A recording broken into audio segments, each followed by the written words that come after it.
the final day of the week. These are the voyages of the program Unsportsmanlike Conduct. Its ongoing mission, to explore strange new movies, to seek out new bits and new edifications, to boldly go where no radio program has gone before. Elkent's Movie Club. It's Elkent's Movie Club. Elkent's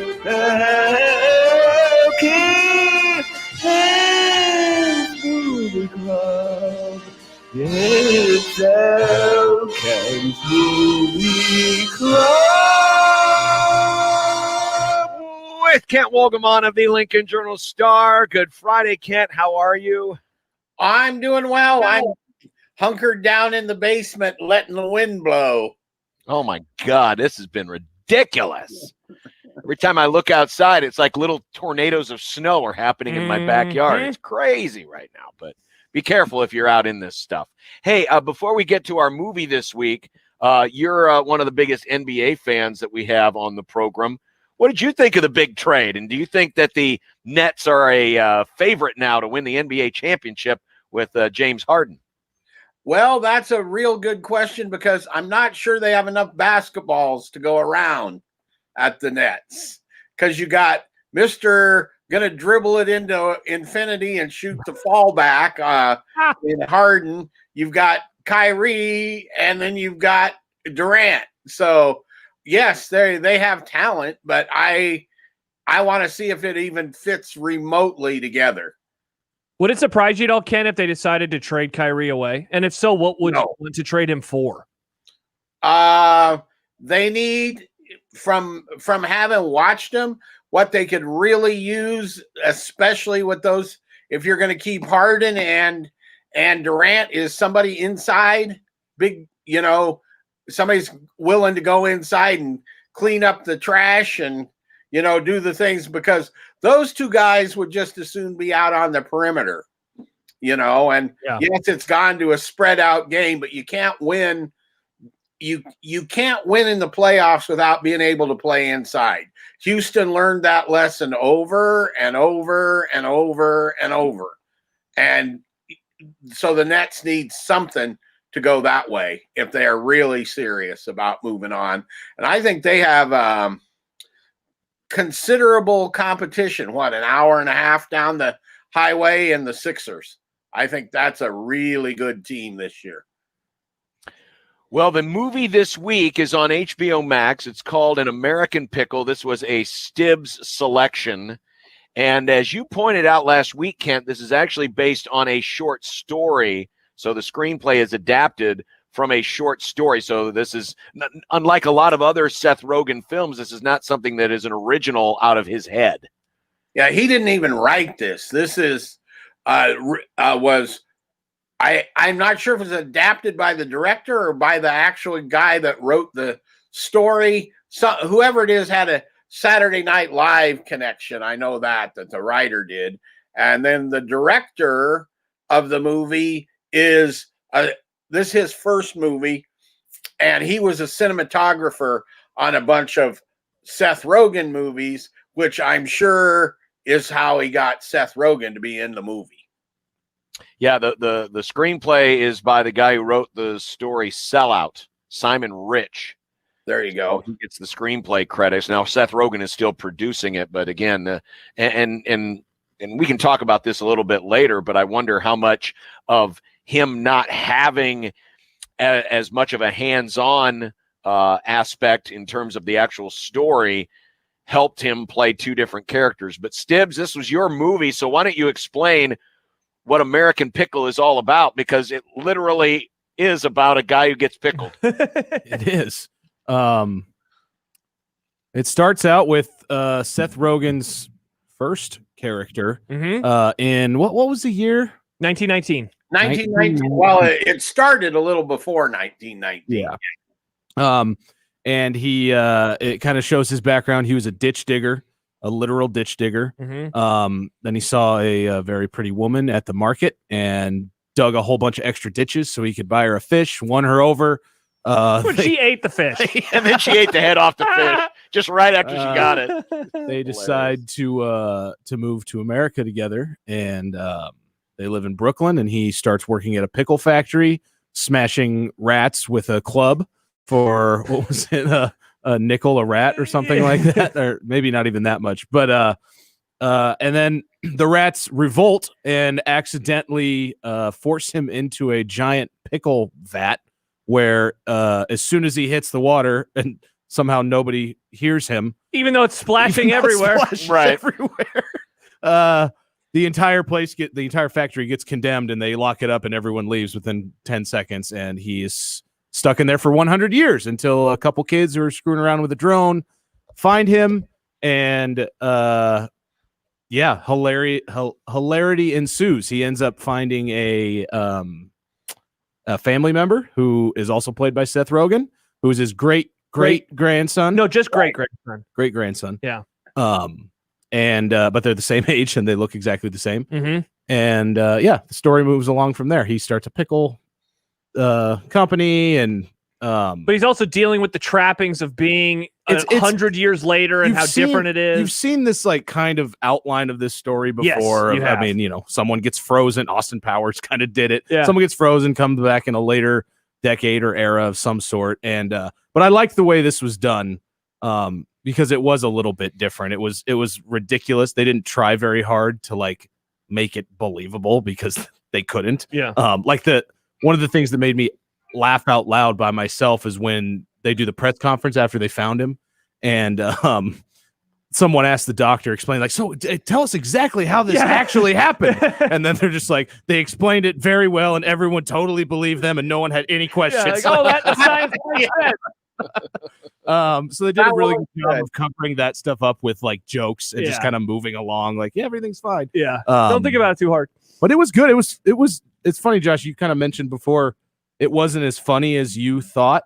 And maybe that explains why that it wasn't a Seth Rogen written. And mine is kind of the opposite, not because it was hilarious by any means. It's very much a different funny than most Seth Rogen movies. Yeah. But I didn't even know how comedic it initially was. I mean, I knew it was a story about a man getting pickled, so I knew it was going to be ridiculous. But I kind of laughed more than I thought I would. And it's different laughter. It's kind of chuckles, kind of humor, like I just explained. Yeah. But I enjoyed it. It's a dumb, feel good, cute story. I mean, I thought it was well worth your time, and I know Kent liked it because it was 90 minutes long. 88, baby.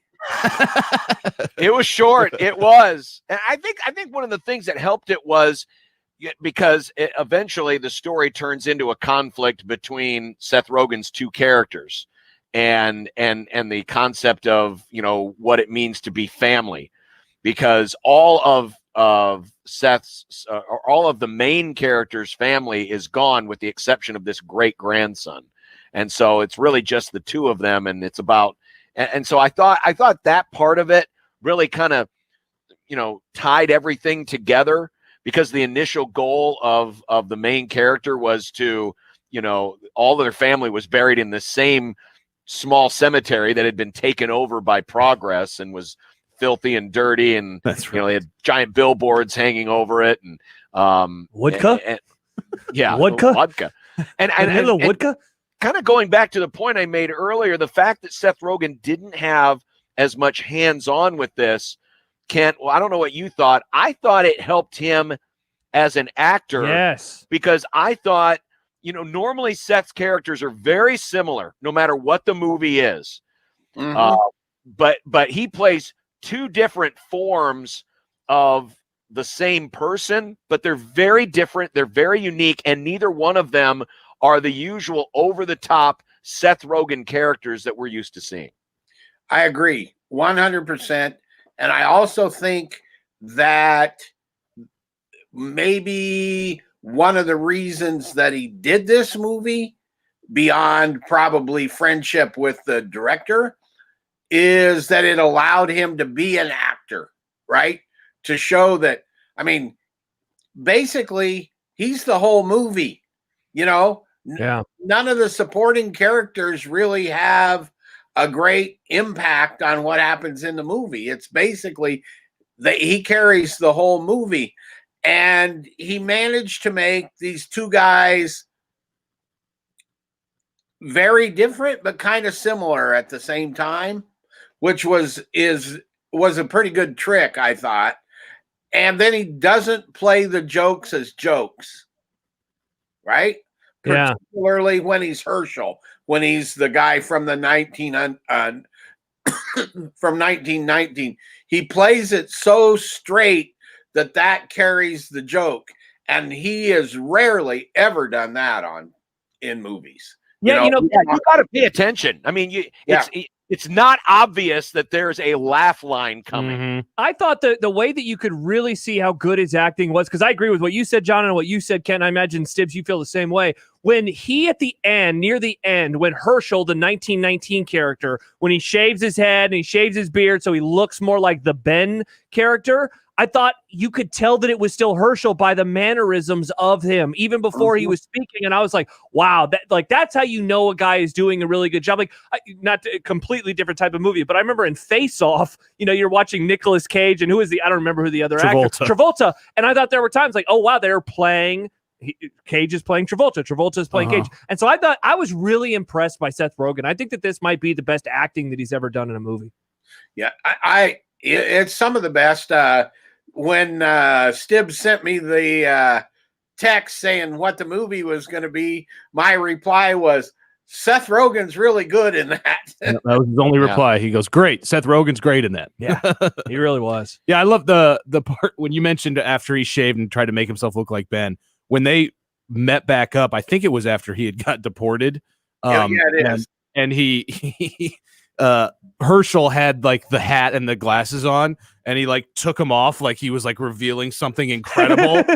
Ben was like, "No, I knew it was you. It's you." That was the other moment where I laughed out loud. It's those little like things that got me throughout the movie. I loved it. Yeah. To me, the parts that I laughed at most, and you get to a point in the second act where Ben, the younger character, is trying to sabotage Herschel and his pickle company, and he fools him into posting on Twitter, and it becomes becomes a social commentary where or Herschel is encouraged to express his views. Now, remember, Herschel is from 1919, where women were not on the same plane as European Jew from 1919. Yeah, exactly. So we're talking old school Orthodox European Jew, Orthodox, all of that stuff, and then the other part was when he was in the debate with the college professor, and Ben's character fools him into talking about, and so what are your thoughts about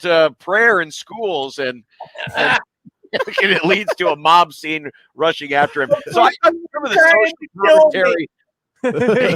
The social commentary was pretty good. It wasn't rife with social commentary, but that scene had a lot of it in there, and I thought that was good. Well, even John, like when he, sorry to interrupt real quick, but like when he's first selling the pickles and the hipsters show up and they're like taking the picture. Oh, you got to post it on. So that part, because it was such a great commentary on, I mean, especially before the pandemic, of like, you don't just go out to eat, you go out to eat so you can post the pictures, you can do all that stuff. And bring the jar back. And it kind of zapped the Williamsburg hipster, artisan pickles.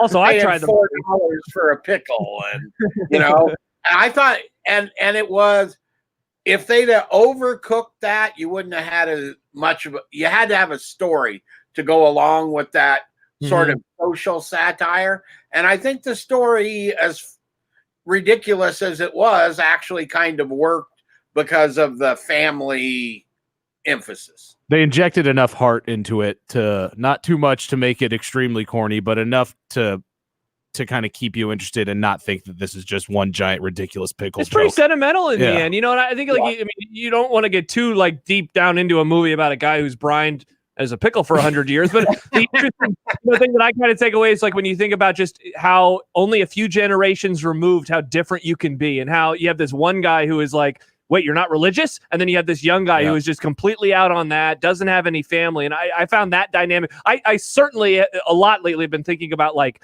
great grandparents and where my Mhm. family came from. And this was one of those movies like, oh man, it's just so interesting how much can change in only 100 years. The way they tied it up too, with them ending up back at that little pond and putting his arm around his shoulder and kind of connecting the two from the beginning to the end of the movie. They did a good job at that. Yeah, that was not, it's not a great movie, but it's watchable and entertaining, and it's got, like you said, just enough heart to make it more than exercise in 10 jokes across 8 minutes. Crap. Yeah. Yeah. And this may be the first ever Seth Rogen movie with 0 marijuana references in it. Maybe. You might be right. Also, if you know, there wasn't a lot of profanity. There wasn't a lot of, which once again, Seth Rogen movie with no pot jokes, no profanity, very much. Interestingly, this movie was made by Sony, or was originally going to Sony, and they sold it to Warner Brothers, who made it the first movie to go on HBO Max. So it never had a theatrical run here. It did in Europe, but not here. I believe I saw it at a screening when it was still Sony's movie. Interesting. And I wanted to ask you about that, Kent, because we have seen, over the years, really the last 20 years, how a lot of the serious drama that used to be reserved strictly for film started to make its way into television with shows like The Sopranos, with Breaking Bad, and how it kind of changed the scope of, where you could do good drama. And there was no longer this stigma of being handcuffed by television to do great drama. And now we're seeing, with part of it driven by the pandemic, but part of it also because we have so many different streaming services, and Netflix is doing original films, and HBO Max has now come out, and there's so many others. And I know we've talked a little bit about this, Kent, about how the movie theaters will probably be the staging ground for the big epics, and the streaming services will be a place for these smaller art films. But I do wonder, kind of similar to how dramas started to become more serious and gritty on television, if the proliferation of a lot of films like this one, and other stories that maybe don't have an audience on a big screen could kind of drive subscriptions to services like this for kind of more of these unique stories that maybe won't work on a mass scale, but if they're part of a giant menu of offerings that you have, that it may kind of spark, I know it's a very long-winded way to get to the question, but maybe kind of spark a different way of filmmaking now that it's going to be seen on a streaming service or released through a streaming service.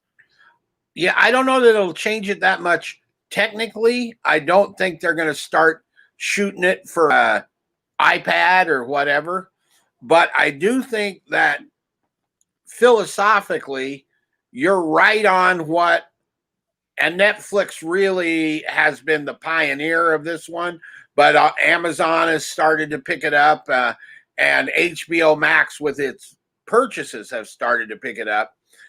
Kind of the idea that Netflix, they don't care what movie you watch, right? They're getting your however much it is, $14 a month or whatever Netflix is, for all these movies. So we can bring in a movie like this, a kind of quirky little movie that people wouldn't go out and spend $14 in the theater to watch, but might want to watch, well, it's a Seth Rogen movie or it's this, and watch it on Netflix and not have to worry about the box office of it per se, because it doesn't matter if 50 people or 5 million people watch it, because the cost of that movie is factored into the overall cost of running Netflix. So you end up then with pictures that like that Roma a couple years ago that was probably Mhm. the best movie of the year, I'm sure was much more widely seen because it was on Netflix than it would have been trying to talk somebody into going to a theater to see a black and white movie in Spanish that's really about a maid, right? Yeah. And yet people watched it on Netflix. And I think that's exactly what you're getting at. And I know that that's the economic sort of philosophy behind Netflix and to some degree Amazon Prime. And I think then you're seeing like HBO Max trying to catch up with that. And I think you're even seeing some of that out of Disney, because if you watch Disney, they're starting to mine Disney Plus. You know, they bought that Fox. Disney and Fox are now together. And so they have that whole Fox catalog and back catalog and, you know, the Fox Searchlight little movies that people didn't go out and see. And I think you're going to see, I think you're right on that one.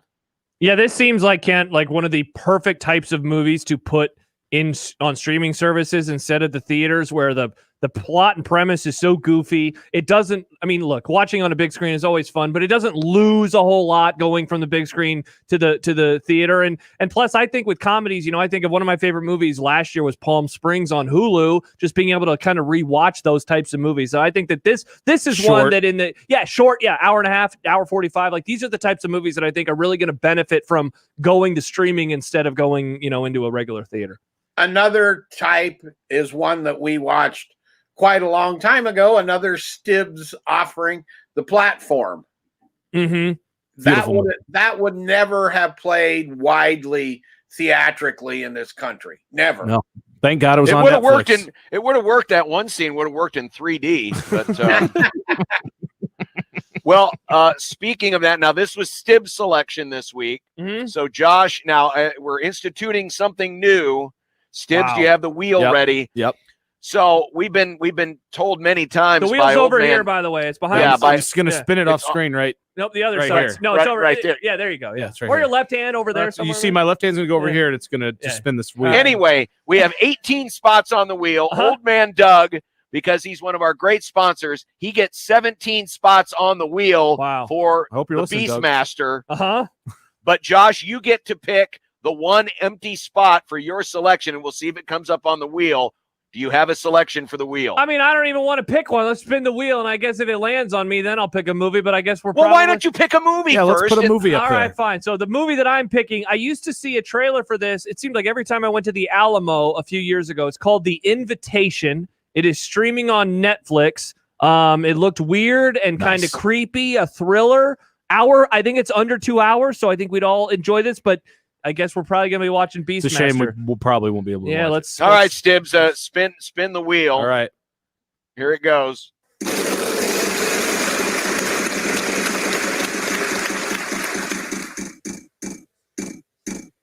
Beastmaster. No! Oh, Josh! Oh! Yeah! Take that, Doug! Well, it looks like, Josh, your film has made it. We So tried, Doug. We're going to be watching off Netflix. Off Netflix, we'll tweet it out. The Invitation, a get-together with his ex and her new husband. Accepting is the polite thing to do, but maybe not the most prudent. There you go. Ooh, who's seen this one? This might be good. Awesome. The guy Anyone we know? Well, there's a character in it who was in Game of Thrones. I can't remember the actor's name. Is Liam Hemsworth in it? It looks like possibly. Oh, I don't know. No, his name was next to something for some reason. Yeah, it looks weird, and I am very excited to watch. Hell yeah! All right. Well, we'll try something different next week. It's streaming on Netflix, and we'll tweet out the link for everyone. Well, Kent, you don't have a Nebraska ball game to cover this weekend. I know that breaks your heart. So yeah, but I got one next Wednesday. That's bad enough, and it's Wisconsin. So pass it around a while, boys. If you hear someone off camera going, "Somebody shoot the ball," it's Kent shouting from the press section. Kent, thanks a lot again. Always great to talk to you. We'll talk to you next week. See you next week. Bye, Kent. There he is, Kent Wolgamott. Sorry, Doug. I mean, we're giving you a 17 out of 18 chance that the Beastmaster gets selected. But this week, Josh's film made it. So try again next week. We'll try again next week. That's the movie club. We still have previews of the conference championship games coming up and more on Unsportsmanlike Conduct in 1620 The Zone.